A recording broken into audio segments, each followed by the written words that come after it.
Have you ever felt like people only show up in your life when they want something from you? Have you ever pushed aside your own plans, your rest, your sleep, even your inner peace, just to help someone who disappears the moment they get what they need? I know that feeling. And if you have ever felt it too, then this story is meant for you. Because sometimes the hardest lessons in life do not come from enemies. They come from the people we care about the most. I grew up in a quiet little town. It was surrounded by long green fields and old, peaceful houses that seemed frozen in time. Everyone knew everyone, and everyone knew me. If a bicycle chain snapped, they called my name. If someone needed help carrying heavy boxes, they knocked on my door. If a lonely soul needed someone to listen, they walked straight to my house. I never refused. I always smiled and said the same words. Of course I'll help. I truly believed that helping others made me a better man. I believed kindness was my purpose, and people praised me for it. They called me reliable. They called me good-hearted. They called me the kind of person everyone could count on. What I did not realize was that little by little, my life stopped being mine. My garden stayed half-cleaned. My windows cracked and stayed broken. My roof needed repairs, but I kept postponing them. My own problems kept piling up, quietly waiting for my attention. But instead of facing them, I ran through town, fixing everyone else's life. Every single day. Every single request. Each night, I came home exhausted. My clothes were dirty. My body was sore. My mind was empty. Not peaceful empty, but drained. My mother watched me with tired eyes one evening and softly asked, "James, my dear boy, you help everyone, but why does no one ever help you?" I gave her the same small smile I always gave. "It's okay, Mom," I said. "One day people will remember my kindness." But that day never came. One evening the sky turned dark without warning. Heavy clouds rolled in, and strong winds began to howl through the town. A storm was coming. People rushed outside trying to protect their gardens, their tools, their belongings. I ran too, but not toward my own home. I ran straight to help my friend Lucas. His equipment was still lying outside, exposed to the coming storm. We worked fast. We covered his tools with cloth. We carried heavy items into the shed. We did everything we could. But while I was saving his things, mine were still outside. My garden furniture stood unprotected. My plants were uncovered. My wooden boxes were wide open. And then the storm hit. Rain poured down like it had no mercy. The wind tore through the town. By the time I finally reached my home, it was too late. Almost everything in my garden was destroyed. I sat down on the front steps, rain dripping from my face, staring at the muddy ruin that used to be my peaceful space, my safe place. My mother came out quietly. She placed a warm towel on my shoulders and said in a calm, gentle voice, "James, today you saved everyone's things, except your own." I said nothing, but inside me something finally cracked. The next morning, exhausted and confused, I walked to the edge of town. I went to see Mr. Jake, a wise, retired teacher who lived alone in a small cottage by the river. I sat beside him and spoke honestly. "Sir, I don't understand what I'm doing wrong. I help everyone, but I feel empty. I feel tired. Not from work, but from people." I paused. Why does it feel like kindness is breaking me? Mr. Jake looked at the slow-moving river and said calmly, "James, look at this river. It gives water to trees, birds, animals, and farms.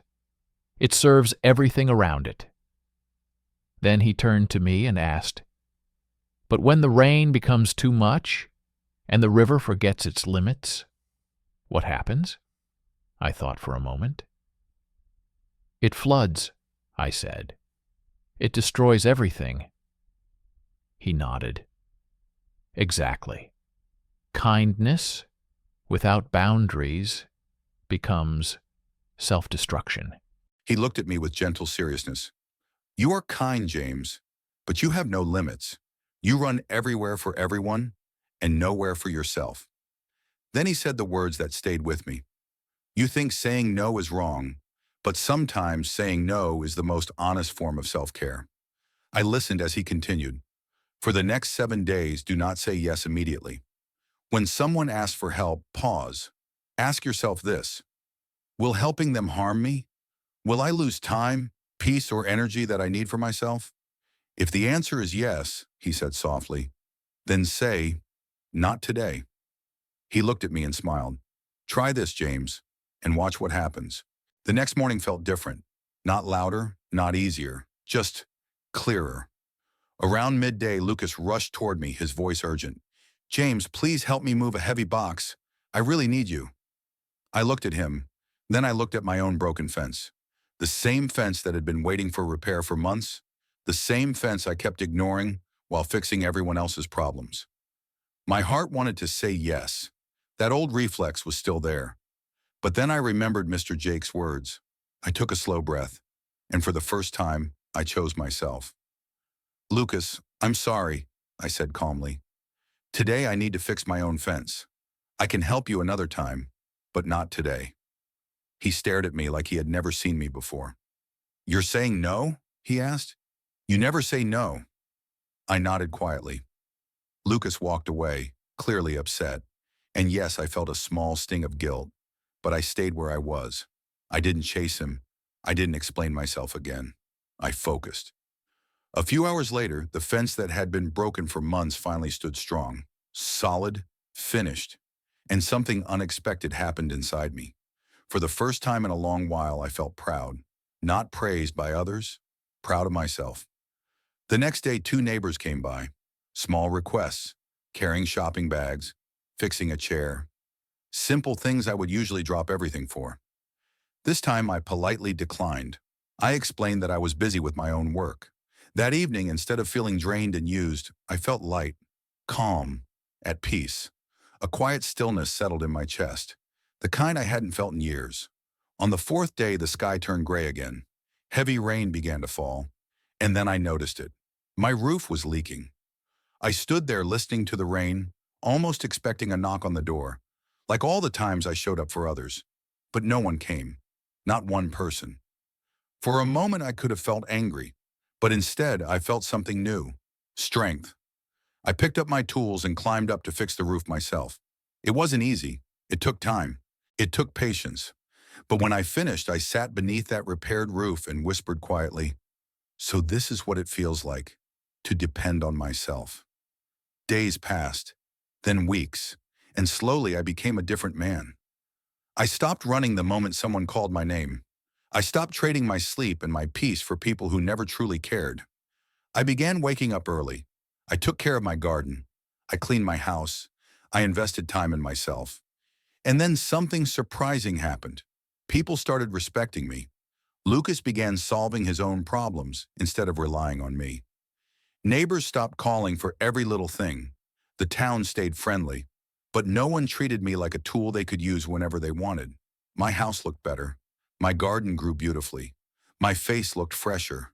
And for the first time in years, I laughed without feeling exhausted. I was no longer the man who was always available for everyone. I became the man who valued himself. One afternoon, Mr. Jake came to visit. He looked around at the healthy plants, the neat yard, and the quiet smile on my face.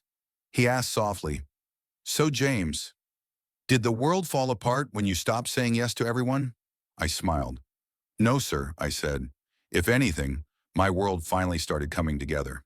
He nodded with a gentle smile. "When you stopped saying yes to everyone," he said, "you finally said yes to yourself.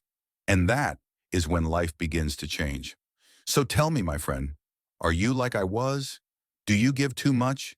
Do you say yes even when it hurts?" Remember this. Saying no does not make you selfish. It makes you strong. It means you choose peace over pressure. Your time matters. Your mind matters. Your heart matters. Protect them, because the world will only respect you when you start respecting yourself first.